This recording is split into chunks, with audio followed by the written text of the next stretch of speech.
നമസ്കാരം. സോംജിസ് മിററിൽ മണി ടാക്കിലേക്ക് എല്ലാവർക്കും സ്വാഗതം. യുദ്ധത്തിന്റെ നിഴലുകൾ അങ്ങനെ നീങ്ങുകയാണ്. ട്രംപ് ഇറാനുമായിട്ടുള്ള ഒത്തുതീർപ്പിന് റെഡിയായിരിക്കുന്നു. വെള്ളിയാഴ്ച അത് സൈൻ ചെയ്യും എന്ന് ഉറപ്പ് നൽകിയിരിക്കുന്നു. വിശ്വാസയോഗ്യമാണ് എന്ന് എല്ലാവർക്കും മനസ്സിലായി തുടങ്ങിയിട്ടുണ്ട്. ഇറാൻ അത് സമ്മതിച്ചതായി ഇറാൻ അതിൻ്റെ ഡ്രാഫ്റ്റ് ഒക്കെ പുറത്തുവിട്ടുകൊണ്ട് പ്രതികരിച്ചിട്ടുണ്ട്. അപ്പോൾ തീർച്ചയായിട്ടും അതൊരു മാറ്റമാണ്. വേൾഡ് പൊളിറ്റിക്കൽ ജിയോഗ്രാഫിയിൽ ഉണ്ടായിട്ടുള്ള ഈ അതിസങ്കീർണമായ ഒരു യുദ്ധത്തെ അങ്ങനെ തരണം ചെയ്യുകയാണ് ലോകം. അത് അന്താരാഷ്ട്ര മാർക്കറ്റുകളിലൊക്കെ തന്നെ ചലനങ്ങൾ ഉണ്ടാക്കിയിട്ടുണ്ട്, ഇന്ത്യൻ മാർക്കറ്റിൽ ഉൾപ്പെടെ. ഇന്ത്യൻ മാർക്കറ്റ് വളരെയേറെ പ്രതീക്ഷ അറ്റ് കിടന്നിരുന്ന ഒരു സമയമാണെന്ന് വേണമെങ്കിൽ പറയാം. അപ്പോൾ അതിൽ നിന്ന് പതുക്കെ ഉണർന്നു വരാനുള്ള ഒരു സാധ്യത ഇതോടുകൂടി തെളിഞ്ഞിട്ടുണ്ട്.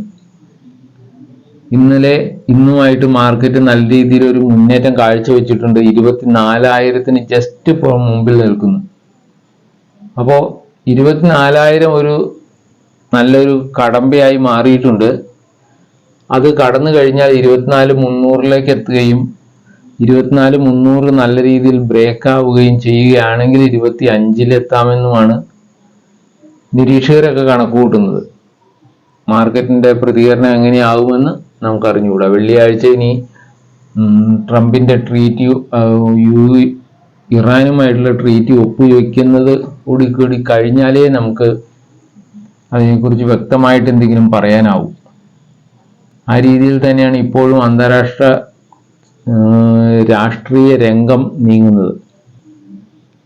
ട്രംപ് ഇങ്ങനെയൊക്കെ പറയുന്നുണ്ടെങ്കിലും എല്ലാവരും അത് പൂർണ്ണമായും വിശ്വാസത്തിലെടുത്തിട്ടില്ല എന്നുള്ളതാണ് ഒരു വസ്തുത. ഇസ്രായേലാണെങ്കിൽ ലെബനോനെ അവരുടെ സൗകര്യം പോലെ ആക്രമിക്കും എന്നൊക്കെയാണ് പറയുന്നത്.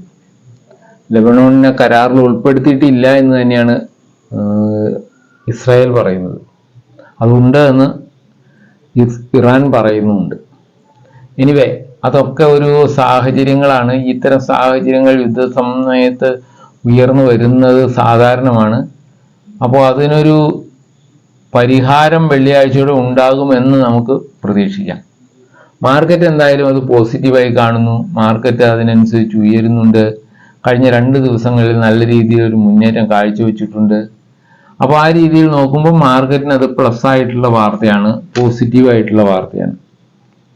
ആ നിലപാടിൽ തന്നെ നമുക്ക് നിൽക്കാം. എന്താണെന്ന് വെച്ചാൽ 2 ദിവസം അത് മുന്നേറിയല്ലോ. ഇനിയിപ്പോൾ അടുത്ത ദിവസങ്ങളിലെ അവസ്ഥ എന്താകുമെന്ന് നമുക്ക് അറിഞ്ഞുകൂടാ.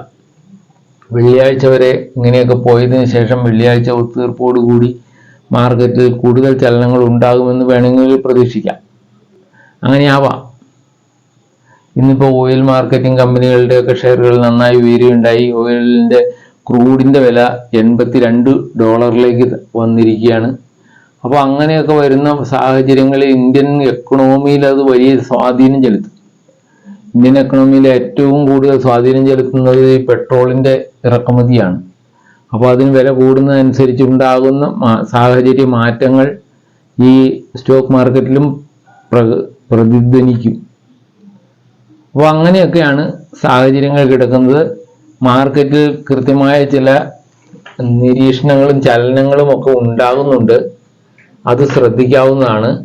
പല IT സ്റ്റോക്കുകളും വളരെ താഴ്ന്ന നിലയിലാണ് എന്ന് പലരും പറയുന്നുണ്ട്. പക്ഷെ പെട്ടെന്ന് ഐ.ടിക്ക് ഒരു ഉണർവുണ്ടാകുമെന്നും ആരും പറയുന്നില്ല. അതിനൊരു സാധ്യതയുണ്ട്, പക്ഷെ അത് ലോങ് ടേമിലേക്ക് മാത്രമേ ആവൂ എന്ന് എല്ലാവരും തന്നെ പറയുന്നുമുണ്ട്.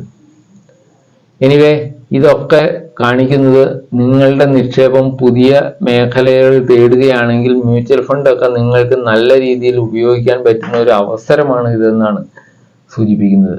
ഫ്ലെക്സി ക്യാപ് ഫണ്ടുകളോ mid cap and large cap ഫണ്ടുകൾ ഇതൊക്കെ നല്ല രീതിയിൽ ഇപ്പോൾ വാങ്ങാവുന്ന അവസ്ഥയായിരിക്കും. NAV ഒക്കെ താഴ്ന്നു നിൽക്കുകയായിരിക്കും.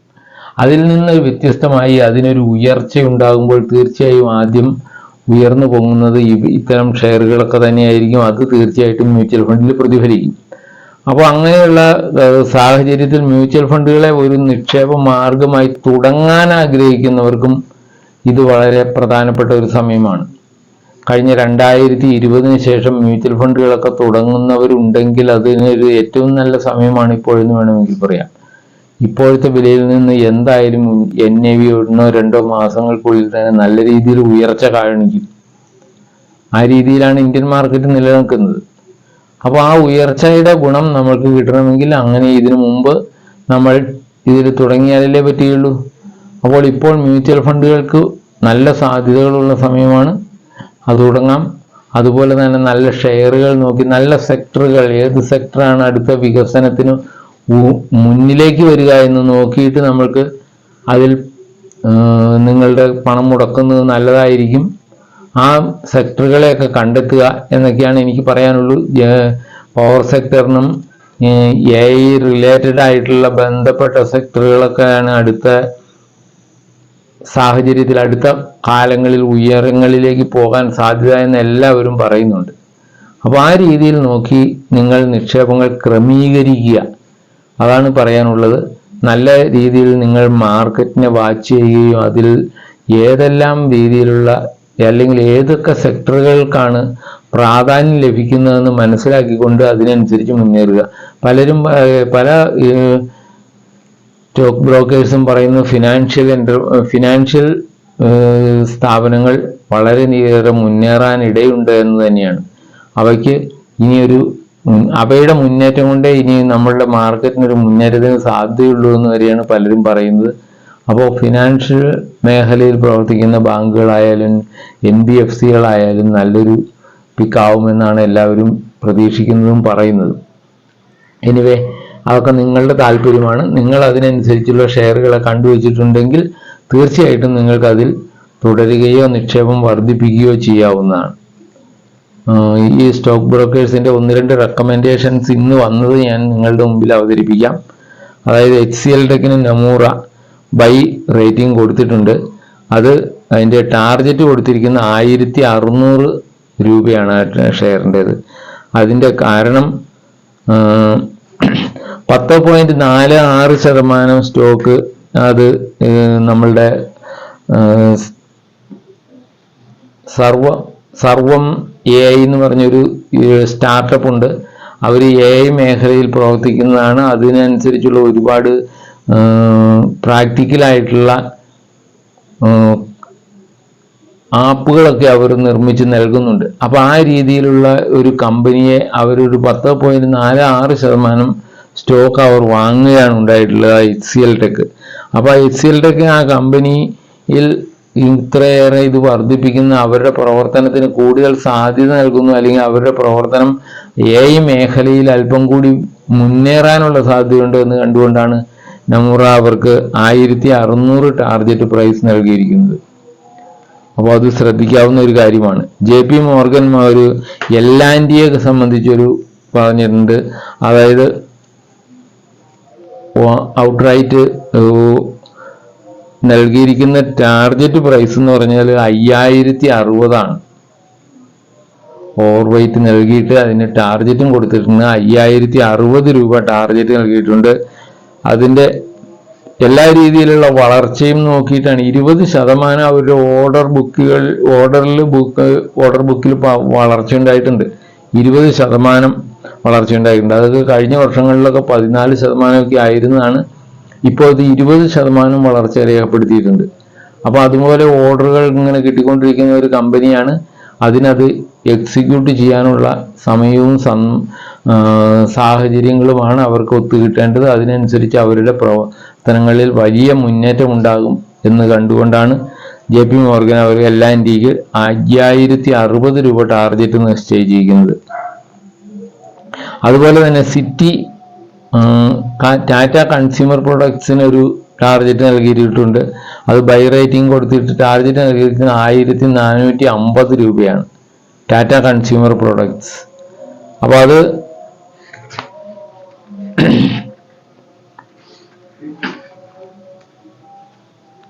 അവരുടെ ഇതിൻ്റെയുള്ള പ്രവർത്തനങ്ങളെല്ലാം തന്നെ നല്ല രീതിയിൽ മുന്നേറുന്നു. ഇപ്പം മാനേജ്മെന്റ് നൽകിയിരിക്കുന്ന ഒരു അത് മാനേജ്മെന്റിന്റെ ഒരു എന്താ പറയുക പ്രൊജക്ഷൻസ്, അതായത് ഭാവി കാലത്തിലേക്കുള്ള പ്രൊജക്ഷൻസ് നൽകിയിരിക്കുന്നത് നല്ല രീതിയിൽ ഇതേ രീതിയിൽ സ്ട്രോങ് ആയി സസ്റ്റെയിൻ ചെയ്യുന്ന ഗ്രോത്താണ് അവർ നേടിക്കൊണ്ടിരിക്കുന്നത് എന്നാണ്. അതനുസരിച്ച് 2027 ആകുമ്പോഴേക്കും ഒക്കെ അവരുടെ 2027 സാമ്പത്തിക വർഷത്തിൽ അവർ ഇപ്പോഴത്തെ ഉള്ളതിൻ്റെ നിന്ന് 50% വളർച്ച നേടുമെന്ന് അവർ പറയുന്നത്.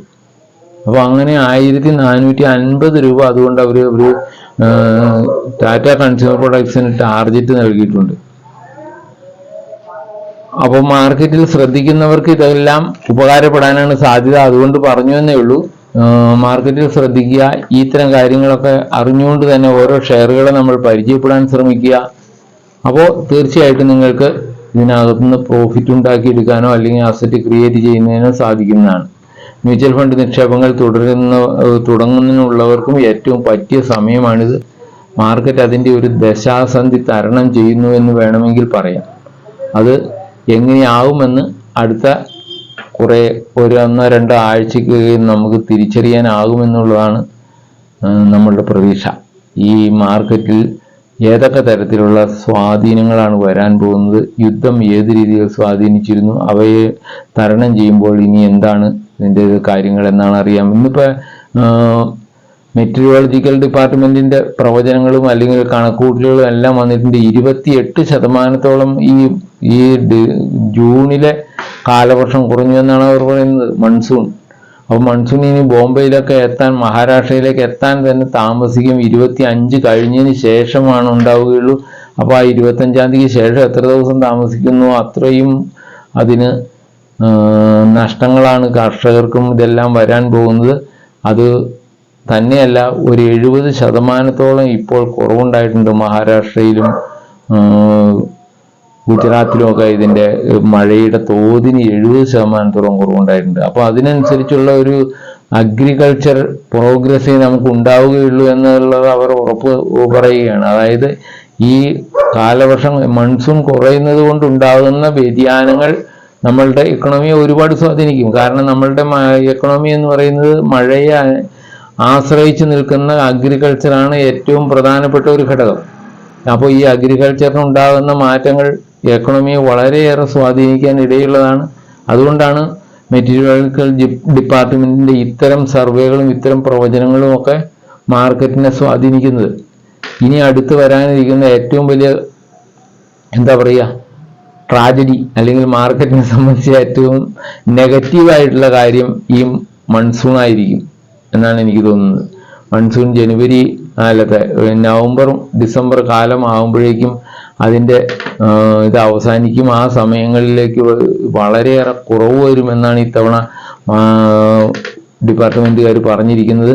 അതിനനുസരിച്ചുള്ള യഥാർത്ഥത്തിലുള്ള അതിനനുസരിച്ച് കുറവ് വന്നാൽ അതൊരു ഗംഭീരമായ അഗ്രികൾച്ചർ ഡിസാസ്റ്ററിലേക്ക് തന്നെ വരാൻ സാധ്യതയുള്ള ഒരു ഉഷ്ണതരംഗം ഉണ്ടാകുമെന്നാണ് അവർ പറയുന്നത്. അറിഞ്ഞുകൂടാ, എൽനീനോ പ്രതിഭാസത്തെ സംബന്ധിച്ച് അവർ പറഞ്ഞിട്ടുള്ള റിപ്പോർട്ടുകൾ അതീവ ഗൗരവമുള്ളതാണ്, അതീവ ഗുരുതരവുമാണ് ഇന്ത്യൻ എക്കണോമിയെ സംബന്ധിച്ച്. അപ്പോൾ അത്തരം കാര്യങ്ങളൊക്കെ ഇതിന് ബാധിക്കുന്നതാണ്. അത് നമ്മൾ അതൊക്കെ കണ്ടുകൊണ്ട് വേണം ഇൻവെസ്റ്റ് ചെയ്യാൻ. ആ ഇൻവെസ്റ്റ്മെന്റിന് ഇന്ന ദിവസം നമുക്ക് ഇതിന്റെ പ്രതിഫലം എടുക്കണം, അല്ലെങ്കിൽ ഇൻവെസ്റ്റ്മെന്റ് ഇത്ര കിട്ടണം എന്നൊക്കെ പറഞ്ഞ് നിക്ഷേപിക്കാതിരിക്കുന്നതാണ് ഏറ്റവും നല്ലത്. ഒരു 3-4 വർഷത്തെയെങ്കിലും നിങ്ങൾ മുന്നിൽ കണ്ടുകൊണ്ട് നിക്ഷേപിക്കണം. അതും മാറ്റി വെക്കാൻ പറ്റുന്ന കാശ് മാത്രം ഈ സ്റ്റോക്ക് മാർക്കറ്റിൽ നിക്ഷേപിക്കണം. അല്ലാതെ നിങ്ങൾക്ക് നാളെ എടുക്കേണ്ട കാശ്, അല്ലെങ്കിൽ 6 മാസം കഴിയുമ്പോൾ എടുക്കേണ്ട കാശ്, അത്യാവശ്യം വരുന്ന കാശ് ഇന്ന് കൊണ്ടുപോയി മാർക്കറ്റിൽ നിങ്ങൾ മുടക്കിയാൽ തീർച്ചയായിട്ടും അതൊന്നും ആ കൃത്യസമയത്ത് നിങ്ങൾക്ക് ലാഭത്തോടെ എടുക്കാൻ ഒരു കാരണവശാലും പറ്റിയെന്ന് പറയാൻ പറ്റില്ല. അതുകൊണ്ട് നിങ്ങൾ വളരെ ശ്രദ്ധിക്കുക. ഇത്തരം കാര്യങ്ങളൊക്കെ ശ്രദ്ധിച്ചുകൊണ്ട് മാത്രം നിക്ഷേപിക്കുക, മാർക്കറ്റിൽ തുടരുക, മാർക്കറ്റിന്റെ മൂവ്മെന്റുകളും സെക്ടർ വൈസ് അതിനുണ്ടാകുന്ന ചലനങ്ങളും ഒക്കെ ശ്രദ്ധിക്കുക. അപ്പോൾ നിങ്ങൾക്ക് ഇതിൽ നിന്ന് മെച്ചങ്ങളുണ്ടാകും. തീർച്ചയായും നിങ്ങൾ എന്നെ ശ്രവിച്ച എല്ലാവർക്കും നന്ദി. നിങ്ങളുടെ സഹായ സഹകരണങ്ങൾ പ്രതീക്ഷിക്കുന്നുണ്ട്. നിങ്ങൾ സബ്സ്ക്രൈബ് ചെയ്തോ ലൈക്ക് ചെയ്തോ ഒക്കെ സഹായിക്കുക. Thank you. വീണ്ടും കാണാം.